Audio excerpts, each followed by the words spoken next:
In the remaining problems of this section, the underlying field is the field of complex numbers, and star would denote the Hermitian adjoint on Fn, which actually is Cn. So let's see the 28th one next. Let A be a matrix in Fn, that means A is an n by n matrix with complex entries. Then we have to prove that there are unique Hermitian matrices B and C such that A equals B plus IC, where I is your usual imaginary unit, that is I square is minus 1. So we take B to be this matrix A plus A adjoint divided by 2 and C to be the matrix I times A adjoint minus A divided by 2.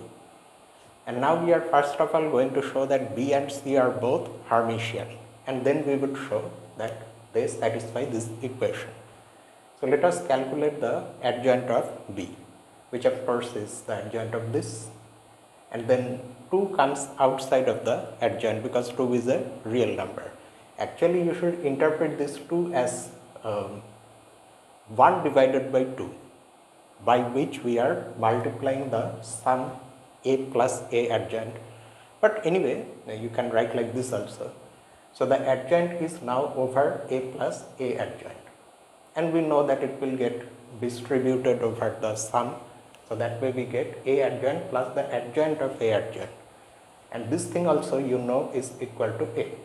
And matrix addition is commutative, so you can interchange their positions, and that's how you get B back. That means yes, B is Hermitian because B adjoint is equal to B. Now next we are going to show that C is also Hermitian.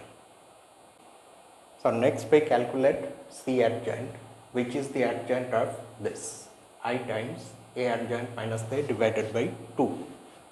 Now this time 2 of course again comes out of the adjoint as it is, but I is not a real number, so when it comes out, its complex conjugate comes out.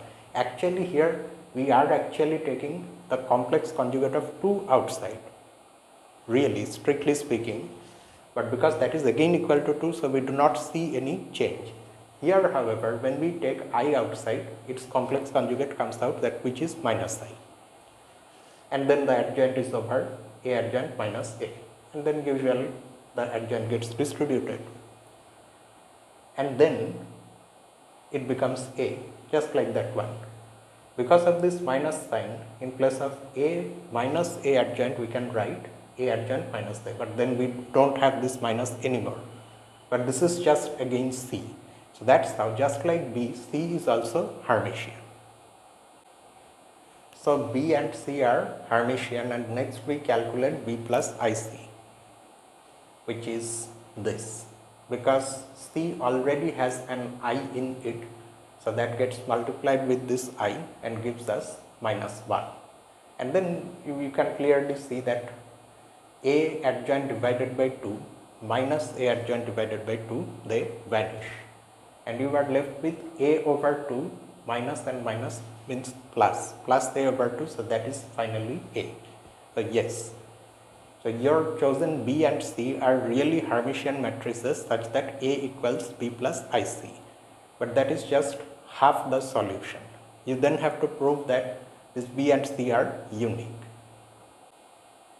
For the uniqueness, we take any two matrices B1 and C1 in Fn which are Hermitian and such that A equals B1 plus I C1.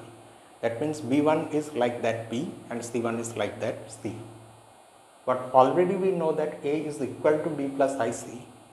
So that's how we get B plus IC equals B1 plus IC1, or B minus B1 equals I times C1 minus C. But now what will happen if we take adjoint on both sides? We are going to get this, and then from that we get that, because the adjoint gets distributed. So we get B adjoint minus B1 adjoint, and then here you note this I, its conjugate will come out. So we have minus I. And then on this difference also adjoint gets distributed. So C1 adjoint minus C adjoint. But our existing B and C and now this new B1 and C1 all of these are Hermitian. That's why B adjoint is B, B1 adjoint is B1. Similarly, we get these matrices back. And now you look at this equation and this equation. From these two, what do you see? Here in this equation on the right hand side we have I times C1 minus C. And here on the right hand side we have its negative. And both of them are equal to B minus B1.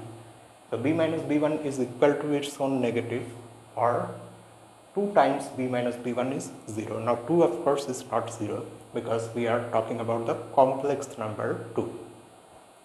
So that's how B minus B1 has to be 0, and that's why B is equal to B1. And when you use that back here, you get this. Again, I is not a 0, I mean I is not equal to 0. So C1 minus C has to be 0, so that's how you also get C1 equal to C. So that is why our original B and C are unique. They are the only Hermitian matrices for which A is equal to B plus IC. And now finally the solution is complete. Next we have number 30. By directly computing the matrix entries, prove that if this sum is 0 where the individual terms are like this, a matrix times its adjoint, Hermitian adjoint, then the matrices themselves, all of them are 0. Because we have to compute with matrix entries, so we have to give some name to the entries of these matrices. Say we choose any matrix corresponding to this S. S of course varies from 1 to K. AS. Now the ith row jth column entry of AS, let that be A suffix ij, and this superscript S denotes this S. I mean to which matrix these entries belong, that is indicated by the superscript. Because there is a danger of misinterpreting the superscript as exponent, so we put it within brackets.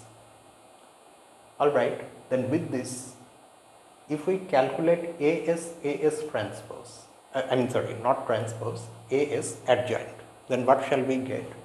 If you actually go through the calculation, you do it carefully, okay? So you just normally, you do what you need to do when you multiply two matrices. But you do it in steps, and if you do so, this is what you are going to get finally. I am not showing you the intermediates, there are only I think 1 or 2 steps. So I am not showing those steps. So straight away, this is what you are going to get. And do not forget that this is going to be a matrix. So you have to keep the brackets.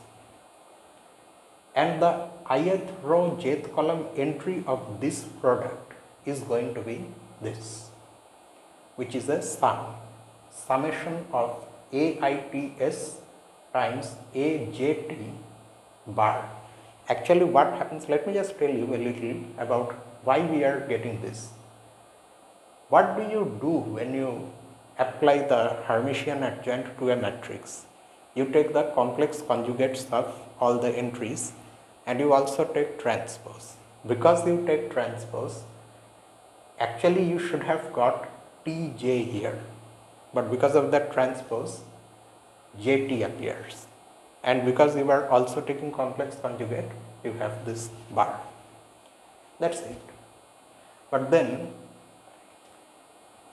what are we going to get from this equation itself? The sum of all such products is equal to the 0 matrix. So you are going to add matrices like this. Now that you know how this product looks, you have each product, and each product will be a matrix like this. The only thing that will change is this S. You will start with the value S equal to 1 and end with the value S equal to K, and all the intermediate integers will come.